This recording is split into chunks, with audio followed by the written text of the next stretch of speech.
오늘 주신 하나님의 말씀은 누가복음 2장 7절 말씀입니다.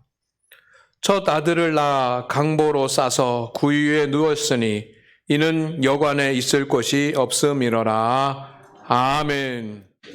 우리는 주님의 성탄을 기다립니다. 오늘은 대림절 넷째 주일이고 우리 교회는 성탄주일을 지키며 또 내일이 성탄절입니다. 여러분, 성탄의 주님이 우리 가운데 임하기를 소망합니다. 여러분은 주님의 성탄이 이루어져야 되는 곳이 어디라고 생각합니까? 정말 급하게 주님께서 오셔서 성탄의 은혜를 베풀어 주셨으면 좋겠다라고 하는 그런 곳이 있지 않겠습니까? 생각해 보면 먼저 전쟁이 일어나 있는 곳입니다. 러시아나 우크라이나 또 이스라엘 하마스와 같은 지금 전쟁 중인 곳, 또 알려지지 않았지만 내전으로 고통받고 있는 그곳에 정말 주님의 성탄의 은혜가 임해서 주님이 그들을 도와주시고 평화를 주셨으면 좋겠습니다. 또한 소외되고 가난한 곳에 주님이 오셨으면 좋겠습니다. 힘이 없고 연약하고 배고프고 아픔 가운데 살아가는 많은 소외된 그런 사람들에게 주님이 오셔서 그들에게 힘을 주셨으면 좋겠습니다. 또한 분단의 휴전선 가운데도 주님이 임하시면 얼마나 좋겠습니까? 남과 북으로 나누어져서 점점 군비를 증강시키고 무기를 개발하고 서로 적대적이 되어져 가는 이 전쟁의 휴전선 가운데 주님이 성탄하기를 기도하십시다. 뿐만입니까? 환경 파괴로 인해서 몸살을 앓고 있는 이 지구에 주님이 임하셔서 고쳐주셨으면 좋겠습니다. 왜 이렇게 눈이 많이 오는가? 왜 이렇게 추운가? 이것이 기후변화 때문에 그렇다고 하지 않습니까? 북극적으로 추워야지만 되는데 기후변화가 심해가지고 북극이 있는 그런 얼음들이 녹고 그러다 보니까 한량의 그런 기운이 그 아래로 내려오니까 지금 이렇게 우리나라가 유럽이 춥고 눈이 많이 오고 그런 세상이 되어버렸습니다. 기후위기로 인해서 환경 파괴로 인해서 망가지고 기후위기가 나타나는 이 지구에 주님이 오셔서 좀 한 100년 전으로 돌려주셨으면 얼마나 좋겠습니까? 그러나 정말 성탄의 은혜가 필요한 곳이 있습니다. 오늘 정말 성탄의 은혜가 필요한 곳이 어딘지 여러분이 기억하기를 소망합니다. 그곳은 어디입니까? 바로 내 자신의 영혼입니다. 내 자신의 영혼. 인류의 평화를 위해서, 가난한 사람들을 위해서 전쟁 중인 곳에 주님이 임하셔야 되기도 하지만 정말 주님이 임하셔야지만 되는 곳은 여러분의 영혼일 수 있습니다. 성도 여러분, 2000년 전 예수님은 어디에 오셨습니까? 예수님은 베들레헴 외양간에 탄생하시어 구유에 누우셨습니다. 하나님은 성탄의 은혜를 우리에게 주셨습니다. 신이 인간이 되셔서 이 땅에 직접 오셨습니다. 그 사건을 우리에게 확실하게 기억하도록 주님께서 1년에 그림 언어를 사용하셨습니다. 베들레헴 외양간에 탄생하시고 구유에 누우셨다라고 하는 것. 여러분, 이것은 우리가 머릿속에 한 장면으로 그려지지 않습니까? 그래서 어린 아이들도 다 알고 믿지 않는 사람들도 다 아는 그런 사실이 되었습니다. 얼마나 분명하게 우리에게 그것을 주님께서 한 장의 그림으로 보여주셨습니까? 잊지 않도록 하시기 위해서, 성탄의 은혜가 무엇인지 알게 하기 위해서 그렇게 하신 것으로 저는 생각합니다. 첫 번째, 성탄은 어디에서 이루어졌습니까? 베들레헴 한 외양간에서 이루어졌습니다. 왜 주님이 외양간에서 태어나셔야지만 되겠습니까? 하나님의 아들 아닙니까? 신이 아닙니까? 신이 태어나실 장소 구하지 못해가지고 외양간에서 태어났다라고 하는 것은 참으로 아이러니가 아닐 수 없습니다. 역사적 환경으로는 로마의 황제가 인구 조사를 위해서 시행한 호적 등록과 관계가 있습니다. 당시에 그 황제는 성경에는 아구수도라고 기록이 되어 있습니다. 그런데 이 아구수도라고 하는 말은 원래 아우구스투스라고 하는 말입니다. 이 아우구스투스라고 하는 말은 사람의 이름이 아닙니다. 존귀한 자, 존엄한 자, 대항할 수 없고 거역할 수 없는 그런 사람을 아우구스투스라고 했고, 이게 번역하는 가운데 아구수도라고 이렇게 성경에 번역이 되어 있습니다. 원래 이름은 옥타비아누스입니다. 그는 거대한 로마 제국의 초대 황제가 되었습니다. 그래서 유럽과 또 이스라엘 근동에 있는 모든 지역을 로마로 통합시켜버리고 식민지를 만들었습니다. 그리고 로마의 황제가 되었습니다. 로마의 평화, 팍스 로마라고 하는 말이 이 황제 옥타비아누스부터 시작이 되었습니다. 그는 위대한 로마 제국의 통치자였습니다. 그렇지만 통치를 받는 이스라엘 백성들의 입장에서는 너무나도 힘든 것 아닙니까? 그는 호적을 다 정리하라고 했습니다. 동네로, 고향으로 돌아가서 호적 등록을 했습니다. 왜냐하면 인구조사를 하기 위해서. 인구조사는 왜 합니까? 세금을 걷기 위해서. 로마를 유지하기 위해서 세금을 걷기 위해서 그 일을 한 겁니다.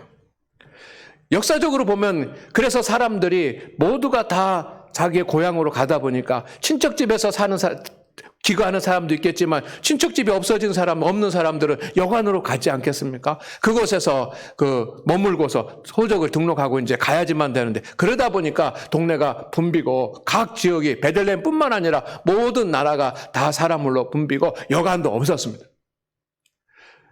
그래서 예수님이 외양간에 이루어 사셨다라고 우리는 외양간에서 태어나셨다고 생각하는데, 진짜 이유는 그것이 아닙니다.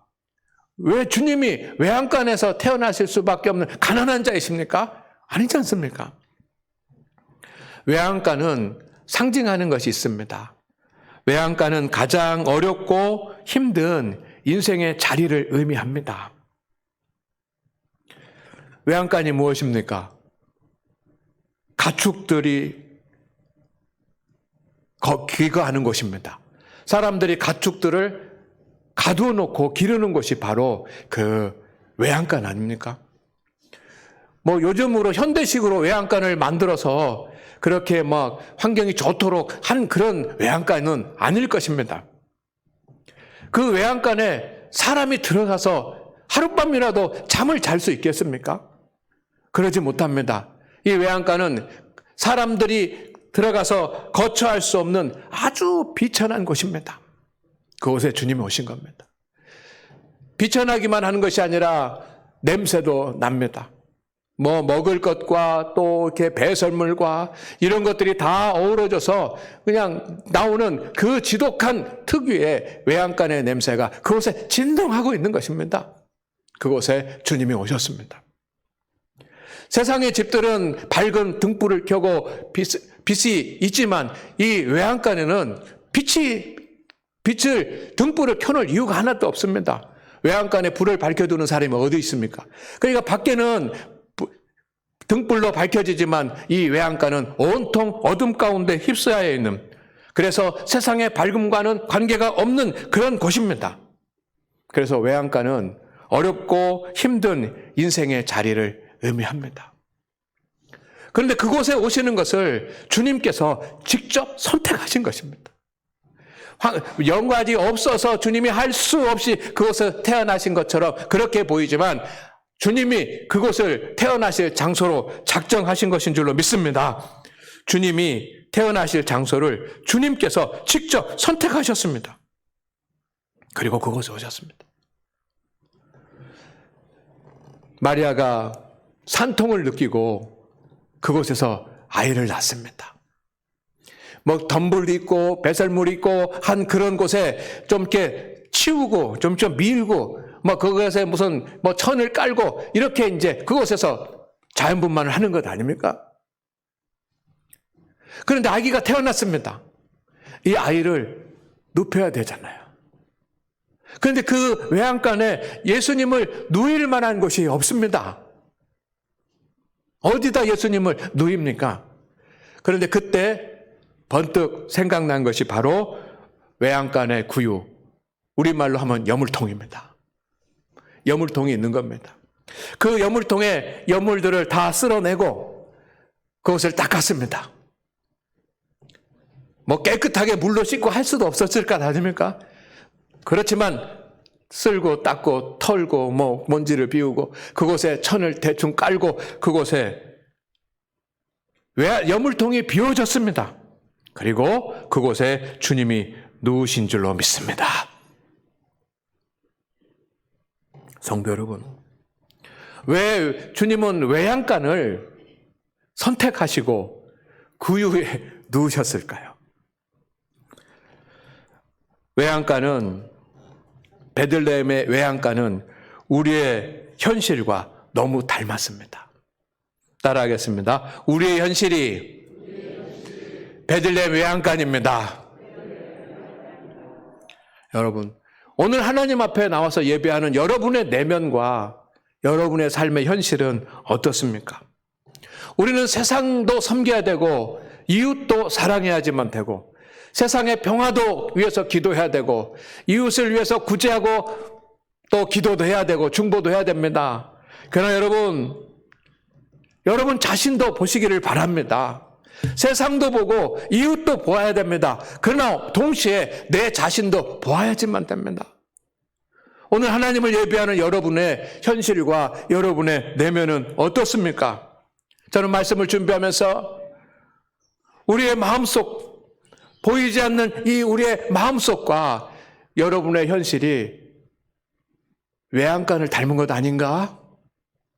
외양간을 닮았구나. 그런 생각을 합니다.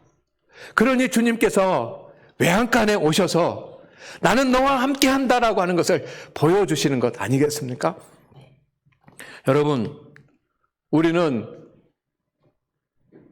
부유한 것 같지만 가난합니다. 누구나 다른 사람이 나를 볼 때는 잘 살고 있다고 생각을 합니다. 아마 여러분도 그럴 것입니다. 다른 사람이 여러분을 볼 때는 잘 살고 있고 평안하고 뭐 문제가 없고 그런 것처럼 보입니다. 그렇기 때문에 사람들이 대부분 이렇게 얘기해요. 만약에 여러분이 누군가에게 요즘 내가 굉장히 힘들어 라고 말한다고 한다면 다른 사람이 뭐라고 얘기합니까? 그래, 정말 힘들구나. 얼마나 힘드니? 라고 이야기하지 않습니다. 대부분 어떻게 얘기하냐면 나도 힘들어 라고 이렇게, 내가 좀 아파 라고 얘기하면 사람들이 뭐라고 얘기합니까? 얼마나 힘들어, 아파서 병원에 가니 막 힘들지 라고 얘기를 해야지만 되는데 그렇게 하지 않고 나도 아파 그래. 안 그럽니까? 여러분 가정에서 남편에게, 아내에게, 또 자녀들에게, 친척들에게, 이웃들에게 얘기해 보십시오. 친구들에게 얘기해 보십시오. 나 지쳤으면 나도 지쳤어. 그렇게 얘기합니다. 왜 그럽니까? 나는 잘 살고 있다라고 생각하기 때문이에요. 아프다고 얘기하고 힘들다고 얘기하고 하도 자기들이 더 힘들다고 얘기하는 것은 잘 살고 있는 것처럼 보이는데 라고 하는 그런 뜻입니다.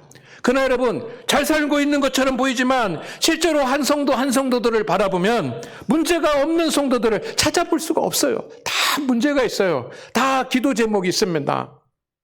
그래서 한 성도를 생각하며 기도할 때마다 막 10가지 기도의 제목이 막 생각이 나는 겁니다. 어떤 분들 건강에 문제가 있고요.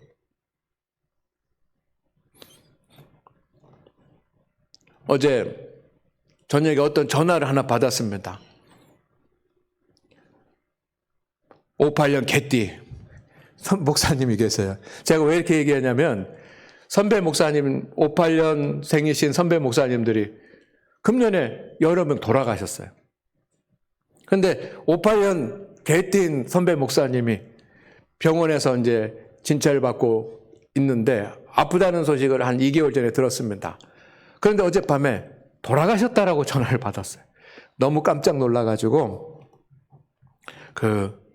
확인을 해보니까 아직 돌아가시진 않았고 목사님이기 때문에 성탄절을 피해서 돌아가시려고 그렇게 준비하고 있다네요.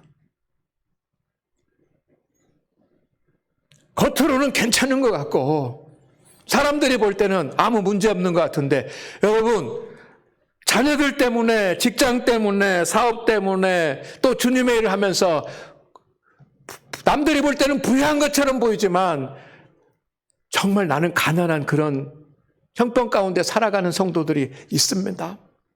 저는 그것을 잘 알고 있습니다. 주님만이 해결자가 되십니다. 주님만이 해결자가 되세요. 여러분, 승리를 주시는 주님이 오셔서 여러분의 문제에 역사하여 주시기를 주의 이름으로 축원을 드립니다. 우리가 외양간을 닮은 것은 부유한 것 같지만 실제로는 가난하기 때문, 강한 것 같지만 실제로는 연약하기 때문. 두 번째는 우리가 외양간을 닮은 것은 주님을 믿지만 죄악 가운데 있기 때문입니다. 여러분, 신앙생활 오래 하신 분들 많이 계시죠. 직분을 받고 사명을 가지신 분도 계시죠. 그렇다고 한다면, 오랫동안 신앙생활을 했다고 한다면 우리는 의로운 사람이 되고 경건한 사람이 돼 있어야지만 됩니다. 하지만 우리의 현실은 오랫동안 신앙생활하고 직분을 가지고 있어도 의로움보다는 죄악에 더 가까울 수 있어요. 의인의 모습보다는 죄인의 모습으로 인해서 나오는 여러 가지 잘못된 허물들이 더 많을 수 있습니다. 아직도 옛사람이 변하지 않기 때문이에요. 어두움 가운데 냄새가 났던 그 외양간처럼 우리는 어쩌면 죄의 냄새로 인해서 추악한 냄새가 나고 있는 외양간일 수 있습니다. 주님을 믿지만 죄악 가운데서 살아가고 있는 우리일 수 있습니다. 주님이 우리를 회복시켜 주실 줄로 저는 확신합니다. 하나님의 형상으로. 그래서 겉은 의롭고 거룩한 척하지만 회칠한 무덤 같은 나의 영혼에 주님께서 오셔서 저를 새로운 사람으로, 새 사람으로 만들어 주시기를 사모합니다. 세 번째, 우리의 모습이 외양간과 닮은 것은 겉은 화려하지만 마음은 어둡기 때문입니다.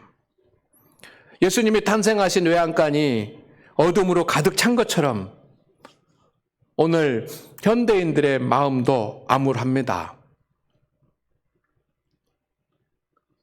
현대인의 마음이 암울하기 때문에 저와 여러분의 마음도 빛보다는 어둠이 더 많습니다. 지치고 피곤하지 않습니까? 한 해 동안 달려오면서 얼마나 지치고 피곤하십니까? 그러다 보니까 우리의 마음에 기쁨이 있고 평안이 있고 소망이 가득 차서 빛으로 가득해야지만 되는데, 실제로는 우리의 마음에 슬픔과 분노와 원망이 가득 찌들어 있는 겁니다.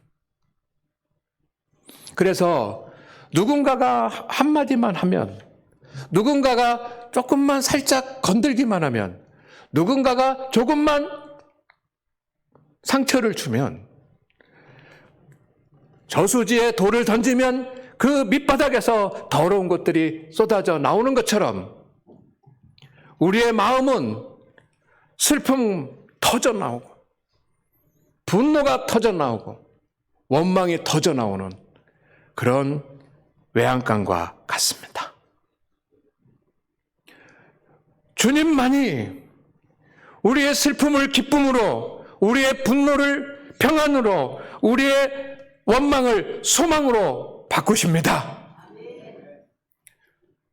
겉은 화려하지만 마음은 어두운 외양간을 닮은 저와 여러분의 영혼에 주님이 오셔서 회복시켜 주시기를 소망합니다. 그래서 우리는 주님을 기다립니다. 여러분, 2000년 전에는 외양간의 구유가 예수님이 누우신 곳이었지만 이제 여러분의 영혼이 성탄의 구유가 되기를 소망합니다. 여러분의 영혼이 주님이 누우시는, 주님이 임재하시는 성탄의 구유가 되도록 하십시오. 여러분, 주님을 만나기를 원하십니까? 진정으로 원하십니까? 그럼 마음을 다하고 뜻을 다해서 주님을 찾으라는 말씀을 지난주에 드렸지 않습니까? 이제 주님이 여러분에게 임하시기를 원한다면, 여러분의 영혼에 임하시기를 원한다면 여러분의 영혼의 구유를 준비하시기를 바랍니다. 주님이 누우실 자리, 주님의 임하실 자리, 여러분의 영혼 아닙니까?